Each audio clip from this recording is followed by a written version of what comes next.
Hare Krishna. Hare Krishna, dear all devotees. I welcome you all for today's session. ఈరోజు కథల్లోకి enter అవుదాము.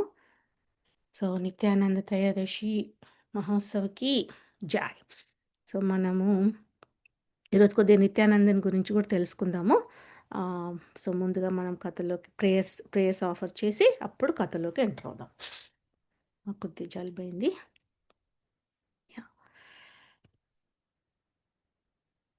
ॐ ज्ञानतिमिरान्धस्य ज्ञानाञ्जनशलाकया चक्षुरुन्मिलितं येन तस्मै श्रीगुरवे नमः। श्रीचैतन्यमनोभीष्टं स्थापितं येन भूतले स्वयं रूपा कदा मह्यं ददाति स्वापदान्तिकं। नमो विष्णुपादाय कृष्णप्रेष्ठाय भूतले श्रीमते भक्तिवेदान्त स्वामिनिति नामिने नमस्ते सारस्वते देवे गौरवाणी प्रचारिणि निर्विशेषा शून्यवादे पाश्चात्यदेशतारिणि। जय श्री कृष्ण चैतन्य प्रभु नित्यानंद श्री अद्वैत गदाधर श्रीवासादि गौर भक्तवृंद। हरे कृष्णा कृष्ण कृष्णा हरे हरे, हरे राम राम राम हरे हरे। ओम नमो भगवते वासुदेवाय। ओम नमो भगवते वासुदेवाय। ओम नमो भगवते वासुदेवाय। హరే కృష్ణ. హరే కృష్ణ డివోటీస్. మనం ఏంటి అని అంటే కథలోకి వెంటర్ అవుదాము. సో ముందుగా నేను స్క్రీన్ షేర్ చేస్తాను.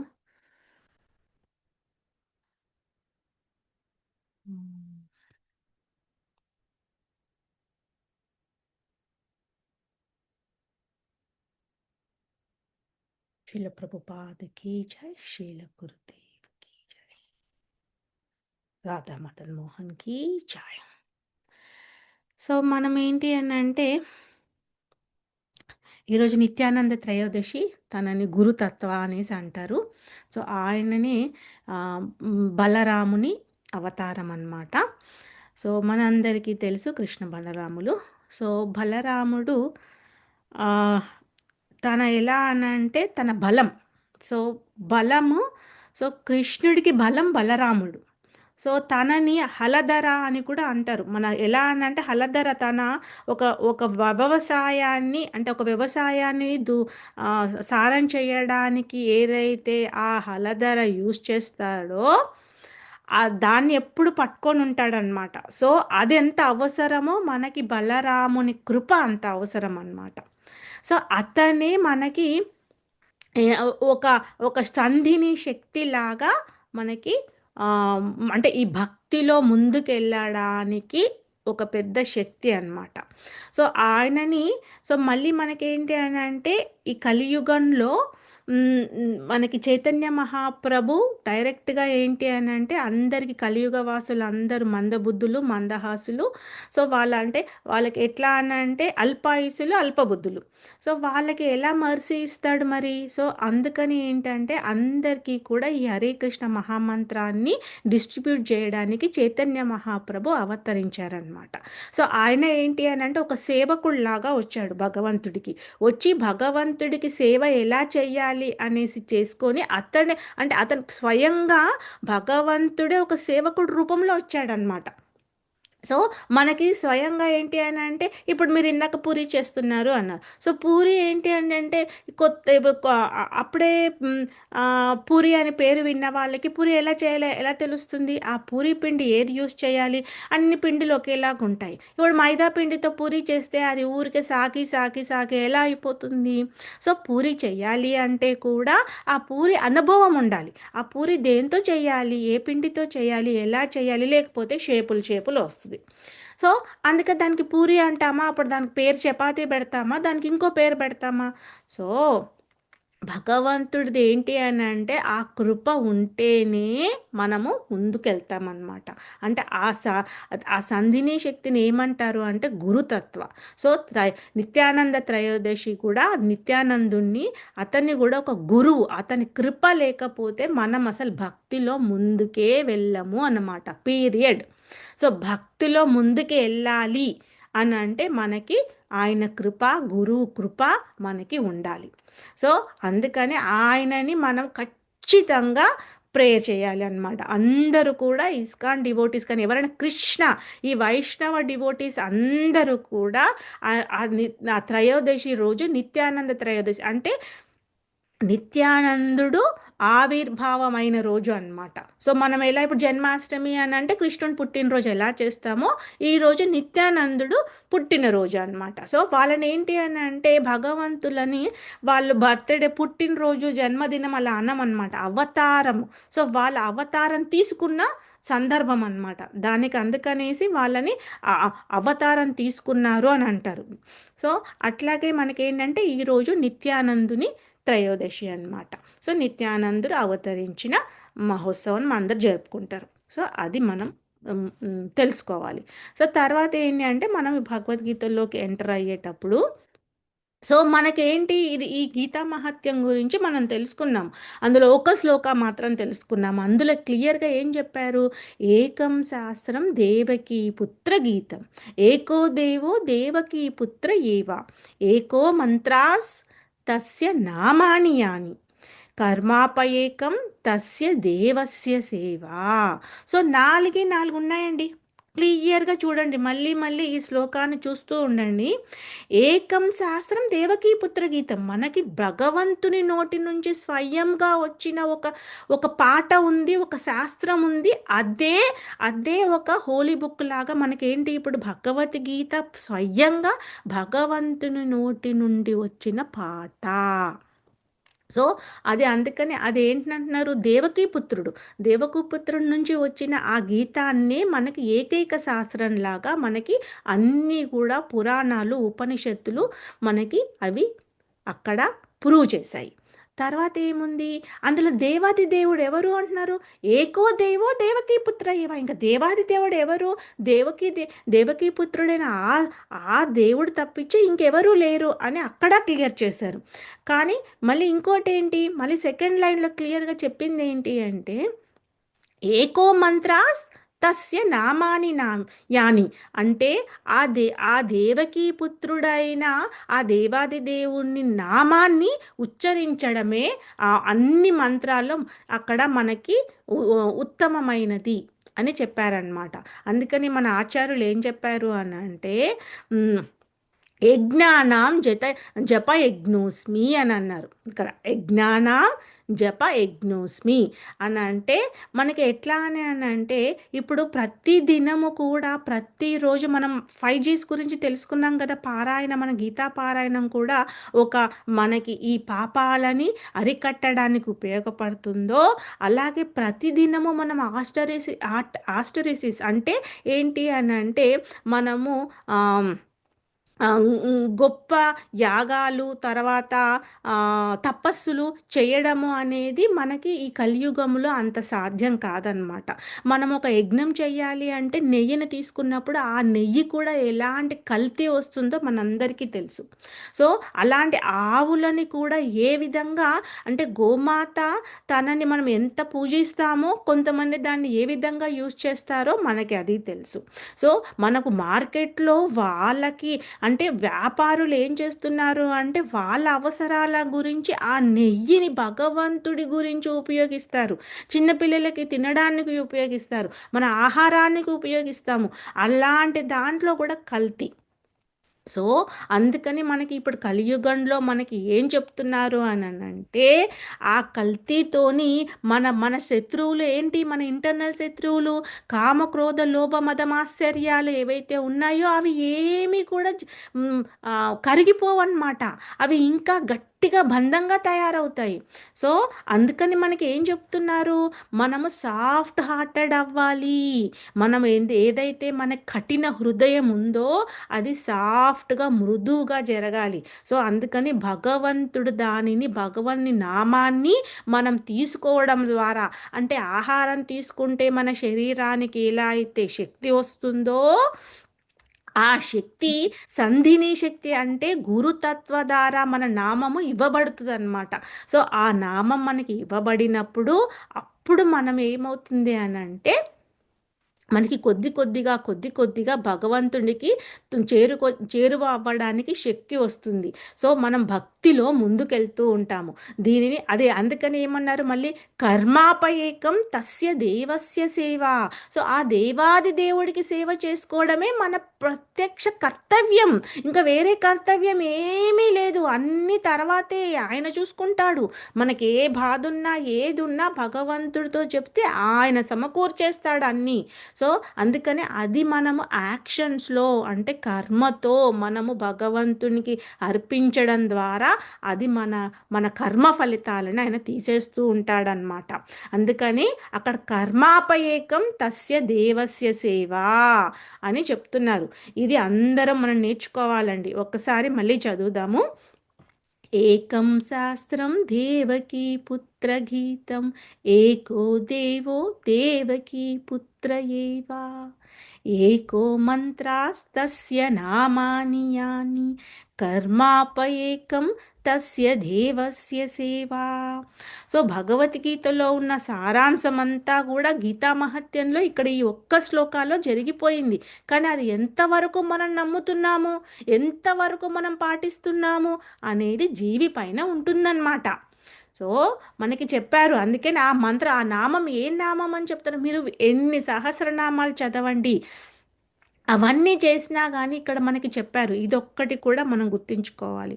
ఎందుకంటే విష్ణు సహస్రనామాలు అంటే సహస్రము అంటే 1000 నామాలు.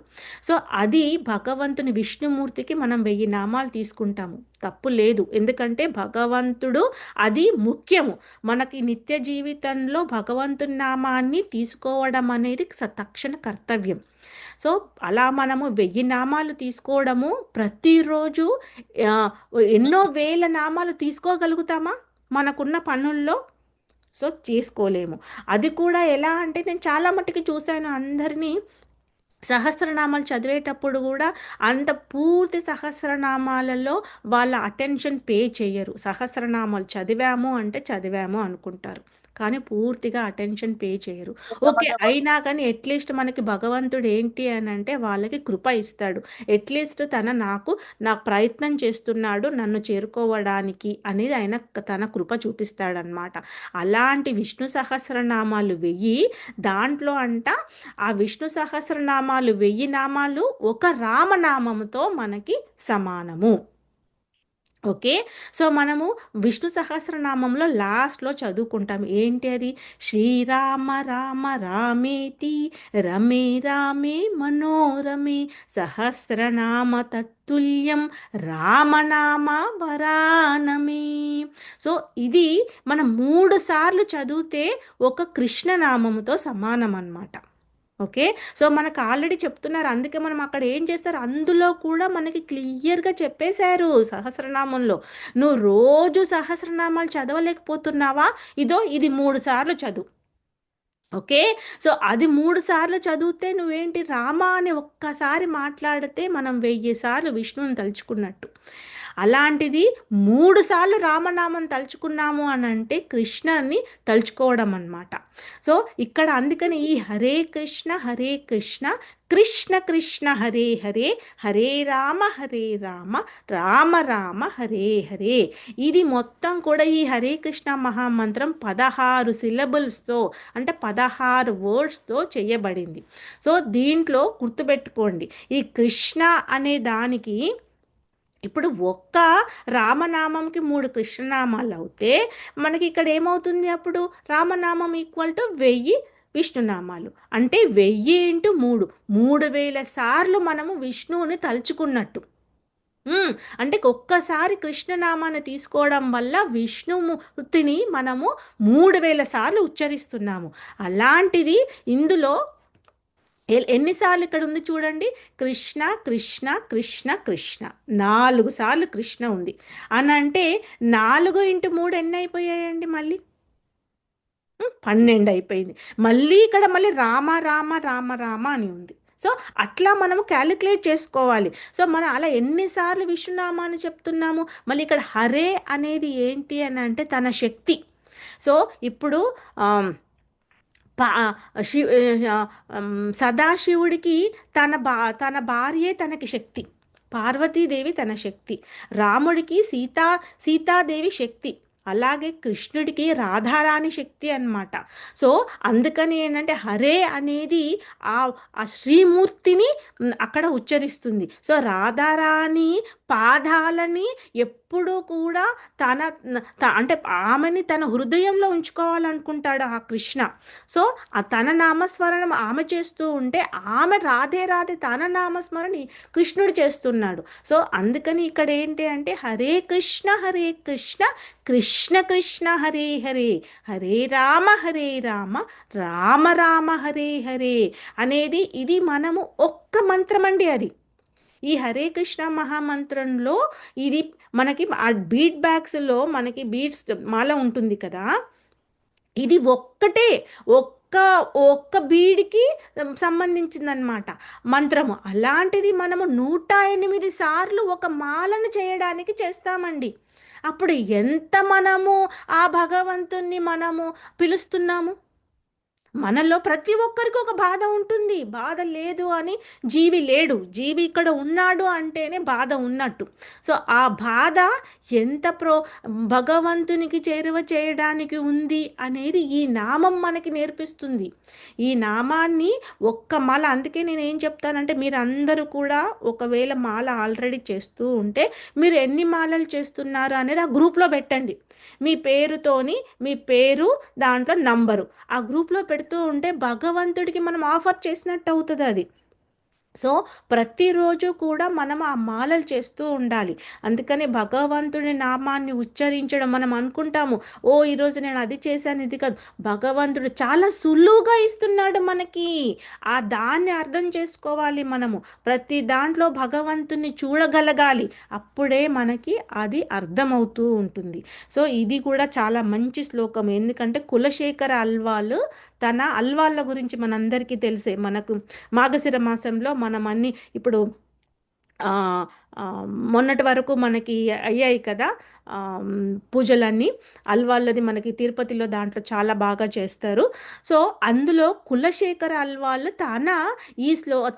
తన ఒక పాటలో ఉందన్నమాట. తన దాంట్లో ఏంటి అంటే శత్రుచైదేక మంత్రం సకలముపనిషత్వాక్య సంపూజ్య మంత్రం సంసారోచ్ఛేద మంత్రం సముచిత తమస సంఘ నిర్యాణ మంత్రం సర్వైశ్వర్యేక మంత్రం వ్యసన భుజగ సంత్రాణ మంత్రం జిహ్వే శ్రీకృష్ణ మంత్రం జప జప సతతం జన్మ సాఫల్య మంత్రం. ఇక్కడ ఈ ఒక్క శ్లోక గురించి మనం ఈరోజు ఎక్కువ కాన్సన్ట్రేట్ పెడదాము. ఎందుకనంటే ఈ శ్లోకాల్లో ఎంత క్లియర్గా ఇచ్చారు అని అంటే మనకి జిహ్వే శ్రీకృష్ణ మంత్రం జప జప సతతం జన్మ సాఫల్య మంత్రం. జిహ్వ అంటే నాలిక.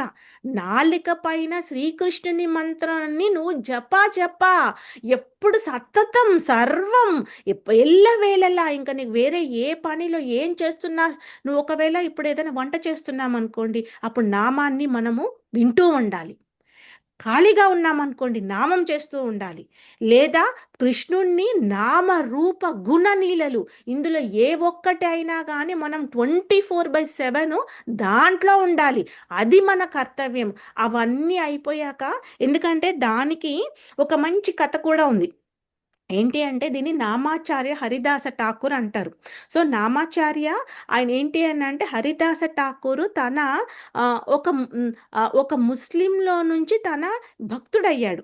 సో అలాంటి హరిదాస ఠాకూరు ఏం చేస్తారు అని అంటే తన చాలా రోజుకి మొత్తం ఎప్పుడు కూడా తన నామాన్ని చేస్తూనే ఉంటాడనమాట. అంత పరమ భక్తుడు. అలాంటి భక్తుడికి ఒకసారి ఏమవుతుంది అని అంటే పరీక్ష చేద్దాము అని మా దేవుడి దగ్గర నుంచే మనకి అనుకుంటామండి మానవులకే పరీక్ష జరుగుతుందని. ఆ దేవుళ్ళకి కూడా పరీక్షలు జరుగుతాయి. సో అప్పుడేమవుతుంది అని అంటే అది ఏంటి అని అంటే పరీక్ష అనేది శక్తి రూపంలో జరుగుతుంది. అది కూడా మనం తెలుసుకుందాం. సో అప్పుడేమవుతుంది అని అంటే తనకి ఒక ఆ! ఒక వేశ్య. సో, ఒక వేశ్య ఏం చేస్తుంది అనంటే, ఎప్పుడూ తనని చూసి, ఇది చేసి తనకి కోరిక కలుగుతుందనమాట. సో, తన దగ్గరికెళ్ళి ఈ నామాచార్య హరిదాస ఠాకూర్ దగ్గరికి వెళ్ళిపోయి, నేను ఈరోజు నీ దగ్గరే ఉండాలనుకుంటున్నాను. నాకు కోరిక కలిగింది. నేను ఇక్కడే ఉంటాను. అందరూ నా దగ్గరకొస్తారు. నువ్వు మాత్రం నా దగ్గర రావు అనేసి తన దగ్గరికి వెళ్తుందనమాట. సో, కోరిక తీర్చుకోవడానికి. అప్పుడు నామ్ ఈ హరిదాస ఠాకూర్ ఏం చేస్తాడు అంటే, ఏమీ చిదిరించుకోలేదండి. ఆయన ఏం చెప్తాడు అనంటే, ఎందుకంటే ఆయన అందరిలో భగవంతుని చూస్తున్నాడు. ఓకే. మీరొచ్చారు. మీ మీరు కూర్చోండి. తన ఏంటి అనంటే, తన కుటీరంలో ఉంటారు గదా! కూర్చోండి. నాకు యాక్చువల్‌గా నా పని నేను చేస్తూ ఉన్నాను. ఏంటి ఇప్పుడు నేను ఈ నా మాలలు అనేది నా నియమిత మాలలు. సో, అదే ఇక్కడ నియమిత మాలలు. నేను రోజు ఇన్ని మాలలైనా చేస్తాను. సో, నా మాలలు నేను అయిపోలేదు. ఇది అయిపోయిన తర్వాత నేను నీతో నువ్వేం చెప్పాలనుకుంటున్నావో అది నేను వింటాను. నేను మాత్రం ఇది నేను చెయ్యాలనుకుంటున్నాను అని ఆయన చెప్తాడనమాట. అప్పుడు ఆమె ఏం చేస్తుంది అని అంటే కూర్చుంటది. కూర్చొని చూస్తూ ఉంటది, వింటూ ఉంటది. ఆయన ఆయన ఆయన ఎంత బాగా ఆ హరే కృష్ణ మహామంత్రాన్ని గానం చేస్తూ ఉంటే తన మైమరిచిపోయి వింటూ ఉంటదనమాట. సో, అలా తెల్లారిపోతూ ఉంటది. సో, అలా ఒకరోజు గడిచిపోతది. అయ్యయ్యో! నాది ఈరోజు అస్సలే కుదరలేదు. నాది అయిపోయింది. ఇక్కడికి ఇలా అయిపోయింది. అనేసి అంటే పర్లేదు మళ్ళీ నేను మళ్ళీ వస్తాను అని తను వెళ్ళిపోతుంది. సో, అలాగే ఆ రెండో రోజు కూడా వస్తుంది. రెండో రోజు రాగానే ఆ రోజు కూడా అలాగే జరుగుతూ ఉంటది. తన పనులలో ఉండిపోయి అది ఎలా అనంటే ఇంకా కంప్లీట్‌గా ఫస్ట్ రోజేమో తను కొద్దిగా చికాకు అనిపిస్తది. సెకండ్ రోజు ఏంటి అనంటే తను కూడా చాలా ఇదిగా వింటూ ఉంటదనమాట. అలాగా మూడో రోజు కూడా ఆ రోజు కూడా అలాగే అయిపోతుంది. తెల్లారిపోతుంది. తను వెళ్ళిపోతుంది. మూడో రోజు వస్తుంది. సో, మూడో రోజు ఏం చేస్తుంది అనంటే తనింక కంప్లీట్‌గా తన జీవితం పైన తనకి విరక్తి వచ్చేస్తుందనమాట ఆ అమ్మాయికి. సో, వచ్చేసి అయ్యో! నేనేం చేయాలనుకున్నాను? నేనేంటి ఇంత మహా సాధ్వి తన ఎంతో ఇది భక్తితో భగవంతుడికి తన చేస్తూ ఉన్నప్పుడు నేను ఈ ఆలోచనతో వచ్చి తనని భంగం చేయాలనుకుంటున్నానే అని అనుకోని తన కూడా పశ్చాత్తాపపడి తన కాళ్ళ పైన పడి తన క్షమాపణ కోరుకొని తనని శిష్యురాల్లాగా చేసుకోమని అన్నీ వదిలేసి తనకొచ్చిన ధనము, ధాన్యము ఏవైతే తన బిలాంగింగ్స్ ఉన్నాయో అన్నీ దానం చేసేసి భగవంతుని సేవలో నిమగ్నమైపోతుందన్నమాట. సో, ఆ విధంగా మనకి చాలా అలా కథలున్నాయండి. భగవంతుని నామాన్ని తీసుకోవడం అనేది అంత ఆషామాషి కాదు. మనం తీసుకోవాలి అనుకుంటే అది జరగదు. ఒకటి చేస్తాము ఇంకొకటి వచ్చేస్తది. కానీ భగవంతుని కృప సో ఆ కృప ఎవరి ద్వారా వస్తుంది మనకి? ఆ భగవంతునికి బలరాముడి ద్వారా. బలరాముడి మళ్ళీ ఎలా? ఈ నిత్యానందుడి ద్వారా. నిత్యానంద అంటే ఎవరు? గురువు ద్వారా మనకి ఎవరైతే మనకి అందుబాటులో ఉన్నారో దానినే ఏంటంటే లివింగ్ లింక్ అంటారు. మనము ప్రతిరోజు కూడా వాళ్ళతో ఉండి వాళ్ళు చెప్పింది అర్థం చేసుకుంటూ మన భక్తిని సాగించాలి అన్నమాట. అందుకని ఇక్కడ ఆ జిహ్వే శ్రీకృష్ణ మంత్రం జప జప సత్తతం జన్మ సాఫల్య మంత్రం. అంటే మన జన్మని సాఫల్యం చేసుకోవడానికి అది ఆ జపాన్ని ఎల్లవేళలా చేయాలి అని మనమందరం కూడా ఈ నిత్యానంద త్రయోదశి రోజు కోరుకుందామండి. అట్లాగే ఇక్కడ ఏం చెప్తున్నారు? శత్రు చైదేక మంత్రం. ఇదే అన్ని శత్రువులని తీసేస్తుంది. మనకి బయట శత్రువులు ఉన్నారా? తీసేస్తుంది. లోపట ఉన్నాయా? కామక్రోధ లోభ మదమాశ్చర్యాలు ఉన్నాయా? తీసేస్తుంది. మొత్తం ఎలా అంటే మనం ఎంతో కఠినంగా ఉన్నామా? సాఫ్ట్ అయిపోతాము. మనకి ఇక్కడ సంసారోచ్ఛేద మంత్రం, సముచిత తమస సంఘ నిర్యాణ మంత్రం. మన సంసారం అనేది ఒక ఎలాంటిది అని అంటే అది ఆ, ఉమ్, ఓ ఎలా పోల్చారు అని అంటే ఒక సముద్రంలో మనకి ఆ ఆ ఒక నీటి బిందువు ని పోలిస్తే ఎలా ఉంటుంది? ఎన్నో నీటి బిందువులు, ఎన్నో నదులు వచ్చి సముద్రంలో కలుస్తాయి. అలాంటిది సంసారంలో వచ్చే ఆ ఛేదము, దానిని చీల్చుకోవడం అనేది మనకి అది అంతగా ఆమ్, మనం చేయలేమన్నమాట. అందుకని భగవంతుని కృప ఉంటేనే అది కూడా ఒక తపస్సులాగా అంతా కూడా సంఘంలో నుంచి అందరూ ఏమనుకుంటారంటే వీళ్ళేంటండి కృష్ణ భక్తులు, ఎంతసేపు భక్తి భక్తి భక్తి భక్తి భక్తి అంటారు, మిగతా వాళ్ళని ఏది పట్టించుకోరు అంటే సంఘ నిర్యాణ మంత్రం. ఇదేంటి అని అంటే సంఘ అందరినీ తీసేస్తూ ఉంటుంది మనకి అనేది అనుకుంటూ ఉంటారు. కానీ అక్కడ అర్థం చేసుకోవాల్సింది ఏంటి అని అంటే వాళ్ళు భక్తులతోనే ఉండాలనుకుంటారు. ఎప్పుడైతే మనకి ఆ భక్తి ఉంటుందో ఆ వాళ్ళతోనే ఉండాలనుకుంటారు. ఎందుకంటే ఆ విధంగా చేసేస్తుంది ఈ మంత్రము. ఇప్పుడు ఇంకా ఈ మాయలో ఉండాలనుకోరనమాట. ఎందుకంటే వాడికున్న మాయ మళ్ళీ పక్కన వాడికి అంటిచ్చేస్తాడనమాట. చెప్పేదేటో అర్థం చేసుకోకుండా మళ్ళీ ఇంకా అది చెప్తున్నారు అనే మైండ్ అనేది ఉంటుంది కదా. మన మైండ్ చెప్పింది వినొద్దు. భగవంతుడు చెప్పింది గురు ఏం చెప్తున్నాడు అనేది వినాలి అనేది మనకి చెప్తూ ఉంటారనమాట. మనం ఏంటి అంటే మనలో అందుకని మనకున్న కష్టాలని మనం గురువుకి ద్వారా మన భగవంతుడికి చేరుతుంది. వాటిని మనం కేవలము ఏంటి అంటే మన ఆక్రందన మనకి ఏదైతే ఉందో అది ఈ నామం ద్వారా మనం చేస్తూ ఉండాలన్నమాట. తర్వాత ఏమవుతుంది? సర్వైశ్వర్య మంత్రం. ఇక్కడ సర్వ ఐశ్వర్య మంత్రం అంటే సర్వ ఐశ్వర్యములు కూడా వచ్చి మన దగ్గర కూర్చుంటాయి అంటున్నాడు. ఇంకా అంతకన్నా ఇంకేం కావాలండి ఇక్కడ? సో అందుకని మనం ఎవరైనా ఇప్పుడు ప్రతి ఒక్కరికి ఒక్కొక్క కోరికలు ఉంటాయి. మన కోరికలు ఉన్నాం కాబట్టి మనం ఇక్కడ ఉన్నాము. సో ఆ మానవులకి ఆ కోరికలన్నీ ఎలా తీరుతాయి అంటున్నాడు? భగవంతుడే తీరుస్తాడు. ఎప్పుడు భగవంతుడు ఎలా తీరుస్తాడు? అది నీవు డిజర్వ్ అంటే దానికి నువ్వు అర్హత సంపాదించుకుంటే భగవంతుడు తీరుస్తాడు. లేకపోతే అది మనకి జరగదండి. అది మనం ఇక్కడ అర్థం చేసుకోవాలి. అయ్యో భగవంతుడు ఏంటి కొంతమందికి ఇలా చేస్తాడు, కొంతమందికి అలా చేస్తాడు అని చాలామంది ఏంటంటే వల్లిచ్చేస్తారు అక్కడ. అందుకనే కృష్ణుణ్ణి అర్థం చేసుకోవడం, కృష్ణ తత్వాన్ని అర్థం చేసుకోవడము అంత సామాన్యం కాదు. ఓకేనా? సో ఇక్కడ మనం ఇంకొకటి ఏంటి అని అంటే మనం తెలుసుకోవాలి. మనము ఇక్కడ ఇవన్నీ ఈ మంత్రాన్ని ఎప్పుడు కూడా మనము జపిస్తూ ఉండాలి. అందుకని ఈ మంత్రం కూడా వీలవుతే మీరు అందరూ కూడా నేర్చుకోవడానికి ప్రయత్నం చేయండి. నేను గ్రూప్లో కూడా పంపిస్తాను. తర్వాత ఏంటి అని అంటే హరే కృష్ణ మహామంత్రాన్ని మీరు జపం చేసుకున్న తర్వాత ఆ రౌండ్స్ని గ్రూప్లో పెట్టండి. ఓకేనా? సో ఇప్పుడు మనం ఒక 15 మినిట్స్ కథ ఒక్కసారి రిఫ్రెష్ చేసుకుందాం ఈరోజు. ఎందుకంటే ఇప్పటికీ టైం ఈరోజు కొద్దిగా లేట్ అయిపోయింది కాబట్టి.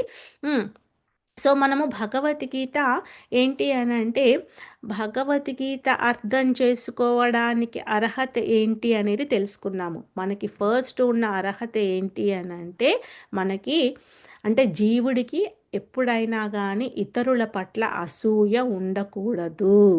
అది ఫస్ట్ పాయింట్.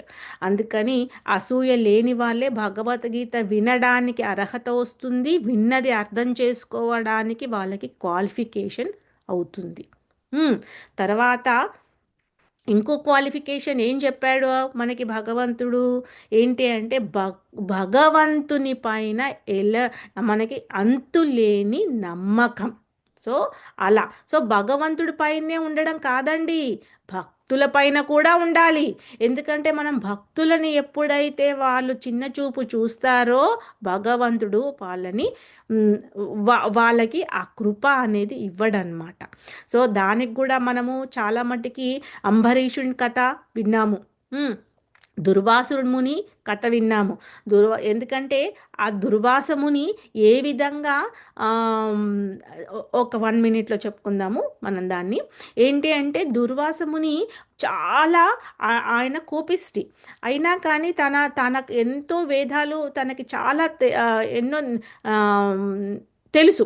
సో అలాంటిది అతను ఆతిథ్యం ఇవ్వడానికి అంబరీష మహారాజు వాళ్ళ ఇంటికి వస్తాడనమాట. సో అతిథి స్వయంగా భగవంతునితో సమానం కదండి. అయితే అది కూడా ఆయన ఏ రోజు వస్తాడు? ఏకాదశి రోజు వస్తాడు. సో ఏకాదశి వ్రతము చేసుకున్న తర్వాత అప్పుడు అంబరీష మహారాజు ఏంటంటే ఉపవాసం ఉంటాడు. తర్వాత ఏంటి మనకి అతిథులకి ఆహ్వానం ఇవ్వాలి, తర్వాత వాళ్ళకి అన్నీ కూడా పానీయాలు అన్నీ సమకూర్చాలి. కాబట్టి తన చెప్తాడు, ఓహో మీరు చక్కగా ఏకాదశి రోజు వచ్చారు, మనము ఇంకా ఇది చేసుకుందాము, మనం పారాయణ టైం కూడా అవుతుంది, మీరు త్వరగానే రెడీ అయ్యి రండి అని. అప్పుడేంటి గబగబా వచ్చేసాము తినేసాము అలా ఉండదు కదా. వాళ్ళు చక్కగా మళ్ళీ వెళ్ళి అక్కడ గంగకెళ్ళి స్నానం చేసి మళ్ళీ వాళ్ళన్ని పూజ చేసుకొని అప్పుడు వచ్చి వాళ్ళు ప్రసాదం తీసుకుంటారు. సో అది పద్ధతి. సో మనకు అది శాస్త్రాలు చెప్పారు. సో అంబరీషుడు ఆ విధంగా వెయిట్ చేస్తూ ఉన్నప్పుడు ఏమవుతుంది అంటే ఈ దుర్వాసముని ఇప్పుడే వస్తాను, సరే నువ్వు అన్నీ రెడీ చేసి పెట్టు, నేను పారాయణ టైము కల్లా వచ్చేస్తాను అది ముగిసే వరకు. ఎందుకంటే ఏకాదశి మరునాడు ద్వాదశి అని ఉంటుంది. సో ద్వాదశి గడియలు పూర్తి అవ్వకముందే మనం ఏకాదశి ఉపవాసాన్ని ముగించాలి అన్నమాట.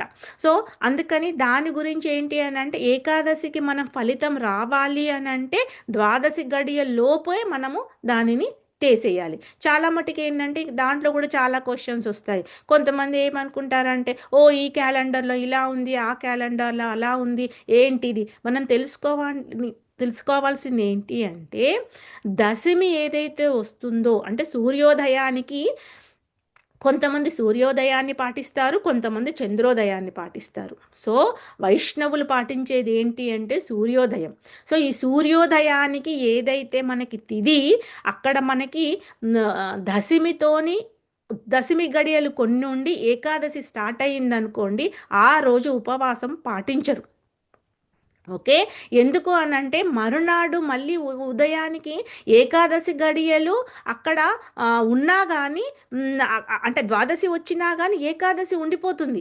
సో ఏకాదశి ఉన్నప్పుడు అప్పుడు నువ్వు పారాయణ చేసావనుకోండి దాంట్లో ఫలితం ఉండదన్నమాట. అందుకని ఏం చేస్తారు ఆచార్యులు ఏం చెప్పారు అని అంటే ద్వాదశి గడియలు ఉన్నప్పుడు ఏకాదశి మిగులు ఉన్నా పర్వాలేదు, ఆ రోజు నువ్వు ఏకాదశి పారాయణ చేసి ఉపవాసం చేసి మళ్ళీ నువ్వు ద్వాదశి పూర్తిగా అయిపోకముందే మనం పారాయణ చేసేయాలి అన్నమాట. సో అందుకని ఏంటంటే అది చక్కగా మనకి డీప్గా మనం తెలుసుకుంటూ ఉన్నాం రోజు మన కథలో. సో అలా మనకి చెప్తూ ఉంటారనమాట.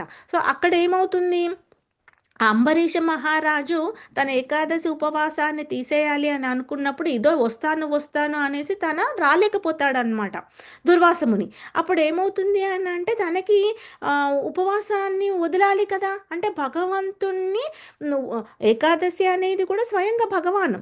సో భగవానునికి నేను మరి నైవేద్యం పెట్టి తీసుకోవాలి, మరి లేట్ అయిపోతుంది, నేను ఎలా చెయ్యాలి అని అంబరీషుడు అనుకుంటూ ఉన్నప్పుడు తన మంత్రి ఏం చెప్తాడు అని అంటే కరెక్టే, మనం అతిథి ఉన్నప్పుడు అతిథికి పెట్టకుండా మనం తీసుకోకూడదు, మనం వెయిట్ చేద్దాము అని చాలా వెయిట్ చేసేస్తారు. కానీ ఇక్కడ గడియలు వెళ్ళిపోతున్నాయి. అప్పుడు ఎలాంటి పరిస్థితి వస్తుంది అని అంటే చిక్కు ప్రశ్నే వస్తది. అప్పుడేం చేస్తాడు అంబరీషుడిని మంత్రి, సరే అయితే ఆహారం తీసుకోకూడదు గానీ వాటర్ తీసుకోవచ్చు గదా! మనము పానీయం తీసుకోవచ్చు. మీరు జస్ట్ వాటర్ తీసుకోండి. అప్పటికల్లా తను వచ్చేస్తారేమో అనేసి అనుకుంటారు. సో, ఈలోపు జస్ట్ తన ఆహ్, ఆహ్, వాటర్‌ని తీసుకుంటూ ఉన్నప్పుడే అంబరీషుడు వచ్చేస్తాడు. అదే మన దుర్వాసముని వచ్చేస్తాడనమాట. అంబరీషుడు తీసుకునేటప్పుడు. సో, దుర్వాసముని రాగానే ఏంటి చూస్తాడు. ఏంటి నేను రాకముందే నువ్వు ఆతిథ్యం ఇవ్వకుండానే నువ్వు పలహారాన్ని తీసుకోబోతున్నావా? అనేసి తన కోపం ఎక్కువ కదా! సో, అందుకని ఏం చేస్తాడంటే శాపము ఇయ్యడానికి స్టార్ట్ చేస్తాడు. ఇచ్చేస్తాడు గూడా. అప్పుడు ఇవ్వడానికి ఇలా చేస్తూ ఉన్నప్పుడు అంబరీషుడు చాలా మహాభక్తుడు. సో, ఆయన విష్ణు భక్తుడు. అందుకని ఆయన ఏం చేస్తాడంటే, అయ్యయ్యో! నేనేంటి నాతో ఇంత అపరాధం అయిపోయింది అని భగవంతుడిని మాత్రమే తలుచుకుంటూ ఉంటాడండి. అప్పుడు ఏమవుతుంది అంటే తన కమండలం తీసుకొని దుర్వాసముని మనం అందరం వింటాం కదా! 10 అవతారాలు తీసుకోమని శపిచ్చేస్తాడు కదా! అప్పుడు ఆ దుర్వాసుడిని హ్మ్, స్వ స్వ శాపం వల్ల ఎలా అవుతుంది అనంటే తన కళ్ళు, చెవులు అన్నిట్లో గూడా మొత్తము అంబరీషుడు భగవంతుని ధ్యానంలోనే ఉంటాడనమాట. అంటే భగవంతునితో ఉంటాడన్నట్టు. సో, అప్పుడేమవుతుంది అనంటే, అప్పుడు ఆ భగవంతుడు ఏం చేస్తాడు అనంటే, ఈ శాపాన్ని తీసుకుంటాడు. తీసుకొని ఆ విధంగా మనకి 10 లీలలు జరుగుతాయన్నమాట. సో, అంటే ఇక్కడ భగవంతుడు మనం అర్థం చేసుకోవాల్సింది ఏంటి అనంటే, భగవంతుడు ఎప్పుడూ కూడా భక్తులని రక్షిస్తూ ఉంటాడు. సో, అంబరీషుడు తర్వాత అది తెలుసుకొని హ్మ్. దుర్వాసముని తెలుసుకొని అంబరీషుడి దగ్గరికి వెళ్తే కూడా, అప్పుడు భగవంతుడు ఏం చెప్తాడు అనంటే, ఫస్ట్ భగవంతుని దగ్గరికి వెళ్తూ ఉన్నప్పుడు, అప్పుడు అది ఎలా అది చాలా బావుంటది ఎపిసోడు. ఇదంతా కూడా విష్ణు చక్రం వచ్చేసి అది దుర్వాస మునుందే ఆహ్, చంపేయడానికి వస్తూ ఉన్నప్పుడు ఎలా అనంటే, ఇప్పుడు సుదర్శన చక్రం గూడా ఏంటి అది? భగవంతుని కి హెల్ప్ చేసేది ఎప్పుడు భగవంతుని ఆయుధం. సో, అది కూడా ఎలా అంటే నా భక్తుడిని నువ్వు ఇది చేస్తావా అనేసి వచ్చేస్తుందనమాట. అప్పుడు ఈ దుర్వాసముని పరిగెత్తుతూ ఉంటాడు. పరిగెత్తుతూ ఉండి భగవంతుని చేరుకున్నప్పుడు దానికి ఒక చాలా మనకి ఆ సుదర్శన యంత్రము అని కూడా చాలా ఉంటది. సో, అప్పుడు ఏం చెప్తాడంటే భగవంతుడు, "నువ్వు నా భక్తుని దగ్గరికి వెళ్ళి మాత్రమే నువ్వు క్షమాపణ కోరు. నేనేమి చేయలేనిక్కడ" అని అంటే, దానికి అప్పుడు ఈ సుదర్శనుడు కూడా వెనక్కి వెళ్ళిపోయి, అప్పుడు తర్వాత మళ్ళీ అంబరీషుని దగ్గరికి వెళ్ళినప్పుడు వెళ్ళిపోతుందనమాట ఆ సుదర్శన చక్రము. అప్పుడు వెళ్ళిపోతే, అయ్యయ్యో! మీరు గురువులు నా పాదాల దగ్గరికి రావడం కాదు. ఇదంతా కూడా నాకేమీ తెలీదు ఏం జరుగుతుంది అనేసి క్షమిస్తాడనమాట. సో, అందుకని భక్తులను అంత ఈజీగా తీసుకోకూడదు అని భగవంతుడు మనకి చెప్తున్నాడండి. సో, భగవద్గీతను అందుకనే భక్తుల ద్వారానే వినాలి. ఇక్కడ మనకి ఏంటంటే, సరే అని అంత తీసిపోయడానికి లేదు. భగవద్గీత అర్థం చేసుకోవాలి అనంటే భగవంతుని అర్థం చేసుకోవాలి. భగవంతుని అర్థం చేసుకోవడము సామాన్య మానవుడికి కాదు. కాబట్టి భక్తుల అసోసియేషన్‌లో ఉండాలి. ఆ భక్తులని అర్థం చేసుకొని భగవంతుడు భక్తుల ద్వారా ఏ విధంగా మన జ్ఞానాన్ని కలిగిస్తున్నాడు అనేది మనం తెలుసుకోవాలన్నమాట. అది అర్హత. సో, ఆ అర్హతను తెలుసుకున్న తర్వాత ఏముంది మనకి, అందుకని అర్జునుడు మనకి డైరెక్ట్‌గా భగవంతున్నే శరణార్థి తీసుకున్నాడు కాబట్టి భగవంతుడు అర్జునుడికి చెప్పాడు. తర్వాత మనం ఏం తెలుసుకున్నాము, భగవద్గీత అనేది కేవలము ఒక యుద్ధంలో జరిగిన సందర్భము కాదు, అది జీవిత పాఠము అని మనం తెలుసుకున్నాము. సో, ప్రతి ఘట్టములో ప్రతి నిమిషము కూడా భగవద్గీతని అందుకే మనం నెమరేసుకుంటూ ఉండాలి. సో, ఇది కూడా చాలా ఇంపార్టెంట్ అన్నమాట. మనకి జీవిత పాఠము అనేది భగవద్గీత చదవడం వల్ల మనకి అర్థమవుతూ ఉంటుంది. ఆచార్యులు చెప్పిన వాణి అంటే కామెంటరీ, వాళ్ళ వాణిని మనం అంటే వాళ్ళ అనుభవాలు మనకి చెప్తూ ఉన్నారు. సో, అనుభవాలను తెలుసుకోవడం వల్ల మనకి తెలుస్తుంది. తర్వాత భగవద్గీతని ఆభరణాల పెట్టె అని ఎందుకు చెప్పారు అంటే ఈ భగవద్గీతను 3 భాగాలుగా విభజించారు. ఎలా అంటే ఫస్ట్ 6 చాప్టర్లను కర్మయోగమని, లాస్ట్ 6 చాప్టర్లను జ్ఞానయోగమని, మధ్యలో ఉన్న 6 చాప్టర్లను భక్తి యోగము అన్నారు. అంటే సరే అండి, మేము కర్మయోగం వినము, జ్ఞానయోగం వినము, భక్తి యోగం వింటాము అని ఎవరికైనా క్వశ్చన్ రావచ్చు. అయితే మనకి ఎలా అంటే ఒక్క నిమిషం బ్యాక్ వెళ్దాం. సో మనకి ఏంటి అని అంటే చాలా మటుకు ఏమనుకుంటాము అని అంటే అయ్యో ఏంటి మనము యా ఇక్కడ కదా. సో అందరికి ఆ క్వశ్చన్ కూడా వస్తుంది. సరే భక్తి యోగం వినేద్దాం, ఎందుకంటే మనకు క్యాష్ కోర్స్ కదా, మన దబదబా అయిపోవాలి అంతా కూడా. అందుకనేసి ఓకే మనం భక్తి యోగం వినేద్దాంలే, కర్మయోగం జ్ఞానయోగం అవసరం లేదు, మన దగ్గర వజ్రం ఉంటే చాలు, వజ్రాన్ని కొనేసుకొని బాగా పెట్టేసుకుంటాం. కానీ ఎక్కడ పెట్టుకోవాలి, ఎలా జరగాలి, భక్తి యోగం అర్థం కాదండి. కర్మయోగము అంటే కర్మ ద్వారా మనకి అది కూడా మన జ్ఞానము, ఆ బుద్ధి కుశలతలతో మనకి భక్తి అర్థమవుతూ ఉంటుంది. భక్తి అర్థం అవ్వడము అనేది సామాన్యం కానే కాదు. సో మనం అందుకనే ఇక్కడ ఏమనుకుంటారంటే కర్మయోగంలో జ్ఞానయోగంలో భక్తి లేదనుకుంటారు. కానీ అక్కడ మిశ్రమ భక్తి ఉంటుందన్నమాట. కర్మ మిశ్ర భక్తి, జ్ఞాన మిశ్ర భక్తి అని ఉంటుంది. సో భగవంతుడు మనకి ఎలా చెప్తున్నాడు అని అంటే ఓకే నువ్వు 24/7 నువ్వు చేయలేవా, సో నువ్వు చేసే కర్మలను అనే నన్ను నా కోసం కర్మ చెయ్యి అని చెప్తున్నాడు. సో అందుకని ఎలా అని అంటే మనకి ఈ వర్ణాశ్రమంలో ఆ, బ్రహ్మచార్యము అంటే ఇప్పుడు మనకి ఆ, ఈ మన 100 సంవత్సరాల వయస్సుని ఆశ్రయాల్లాగా విభజించారు. 4 అంటారు, 4 లాగా విభజించారు అనమాట. ఎలా అని అంటే బ్రహ్మచార్యము తర్వాత ఆమ్, గృహస్థాశ్రమము, తర్వాత వానప్రస్థము, సన్యాసము.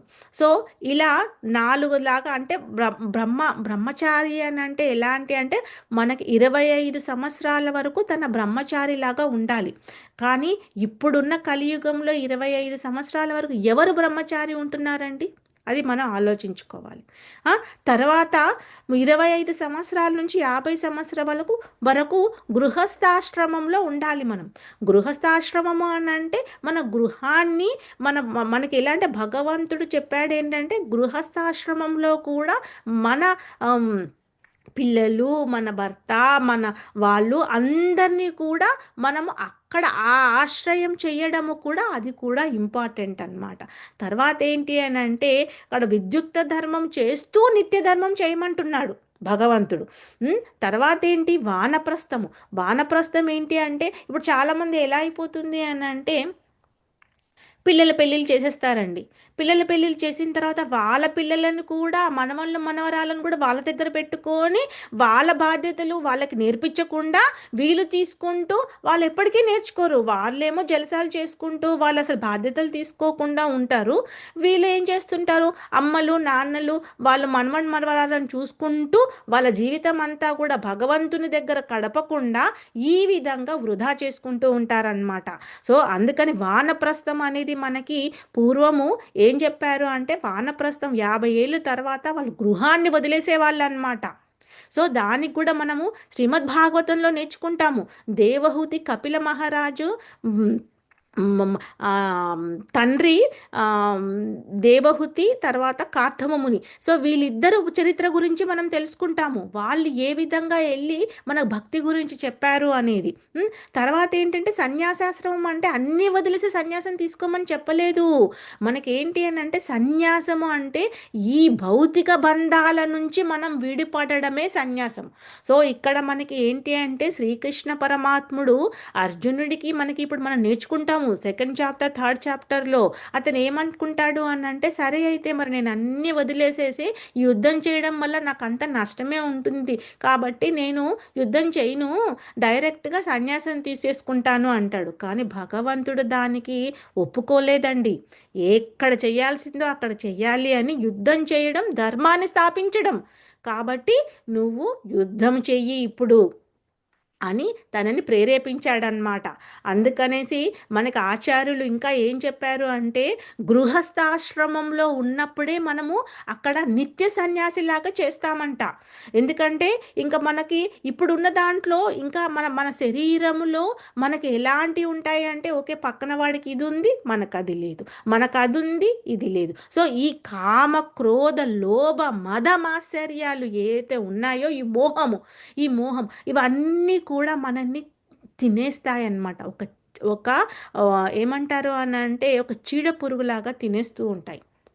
అప్పుడు మళ్ళీ మన సోలు భగవంతుని చేరుకోలేదు. సో అవన్నీ కూడా కరిగిపోవాలి. సో అందుకని ఈ భక్తి అర్థం చేసుకోవడం అంత ఈజీ కాదనమాట. సో అందుకని ప్రతి అంగంలో ప్రతి ఒక్క దాంట్లో కూడా మన భక్తిని అందజేస్తుంది భగవద్గీత. సో అందుకనే దీనిని ఒక ఆభరణాల పెట్ట, ఒక ఎంతో విలువైన పెట్టే అని మనకి చెప్పారు. ఆ భగవద్గీతని మనం అలా చూస్తున్నామా అండి రోజు? ఆ భగవద్గీతని మనం ఆ విధంగా వినాలనుకుంటున్నామా? ఆ భగవద్గీతకు మనం టైం ఇస్తున్నామా? ఆ భగవద్గీతని అర్థం చేసుకుంటున్నామా అనేది మనమే క్వశ్చన్ చేసుకోవాలి.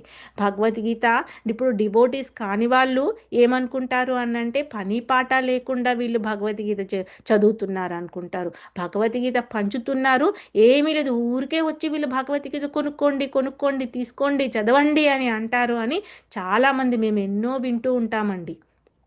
కానీ ఇక్కడ మనకి భగవంతుని అర్థం చేసుకునేది భక్తుడు మాత్రమే అర్థం చేసుకుంటాడు. భక్తుడు దాన్ని అర్థం చేసుకోలేదు అంటే భక్తిలో ఏదో లోపం ఉంది. సో ఆ భక్తిని మనం సరి చేసుకుంటూ ఉండాలి. భక్తుడు భక్తున్నే అర్థం చేసుకుంటాడు. సో భక్తులు అందుకని భక్తులతోనే ఉండాలనుకుంటారు. భక్తుని చేయడానికి వాళ్ళు ప్రయత్నిస్తూ ఉంటారు. భక్తి లేకుండా అర్థం చేసుకోవడం అది మన తరం కాదు.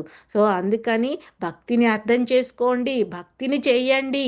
అది ఎలా జరుగుతుంది? కేవలము భక్తిలో భగవంతుని నామము మనకి నేర్పిస్తూ ఉంటుంది. సో భగవంతుని నామాన్ని మనము చేస్తూ భక్తిని ముందుకు సాగిద్దాము అనేది మనము ఈసారి నేర్చుకుందాము. మళ్ళీ నెక్స్ట్ క్లాస్లో మనం మళ్ళీ ఇక్కడి నుంచి కంటిన్యూ చేద్దాము. Thank you devotees.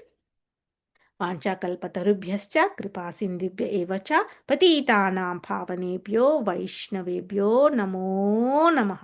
అనంతకోటి వైష్ణవ వృందికి జై. శ్రీల ప్రభుపాదికి జై. శ్రీల గురుదేవ్ की जय. निताय चैतन्य चंद्रा की जय. जगन्नाथ बलदेव सुभद्र माई की जय. सामवेद भक्त वृंद की जय. ऑल assembled devotees की जय. हरे कृष्णा.